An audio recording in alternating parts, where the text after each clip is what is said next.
Hey my footies, welcome to our channel. இன்றைக்கி நம்ம ஃப்ரூட்ஸை வச்சு ஃப்ரெஷ்ஷான ஒரு ஜெல்லி எப்படி மேக் பண்ணுறதுன்னு பார்க்கலாம் வாங்க. ஃபஸ்ட்டு அதுக்கு நம்ம ஃப்ரெஷ்ஷான ஜூஸ், உங்களுக்கு என்ன மாதிரியான ஃப்ரூட்ஸ் வேணுமோ அதுலேருந்து ஜூஸ் எடுத்துக்கோங்க. நான் 1 கப் ஆரஞ்ச் ஜூஸோ 2 ஸ்பூன் ஜெலட்டின் போட்டு அதை ஊற வச்சுருக்கேன். அதுக்கப்புறம் ஒரு பேனை சூடு பண்ணிவிட்டு அதில் 1/2 கப் சர்க்கரை, 1/4 கப் தண்ணி ஊற்றி நல்லா மெல்ட் பண்ணிக்கலாம். சர்க்கரை இந்த பதம் வரணும், அதாவது தண்ணியில் போட்டு உருண்டை பிடிக்கிற அளவுக்கு பதம் வந்துச்சுன்னா ரெடி ஆயிடுச்சுன்னு அர்த்தம்.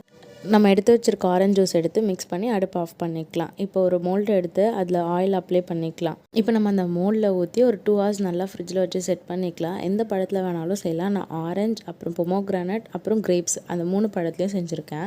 கொஞ்சம் கலர் டிஃப்ரென்ஸ் தெரியணும் அப்படின்றதுக்காக. எல்லா பழத்துக்கும் இதே ஸ்டெப்ஸ் தான். 2 மணி நேரம் கழிச்சு நம்மளோட சூப்பரான ஜெல்லி செம்மையாக ரெடி ஆயிடுச்சு. உங்களுக்கே பார்த்தா தெரியும். பட் என்னோட பர்சனல் ஒப்பீனியன் என்னென்னா, இதை நீங்கள் செஞ்சோடனே சாப்பிட்றது நல்லது. ஏன்னா இதை ஸ்டோர் பண்ண முடியல, ஸ்டோர் பண்ணால் கொஞ்சம் மெல்ட் ஆகுது. ஸோ செஞ்சு உடனே சாப்பிட்ருங்க.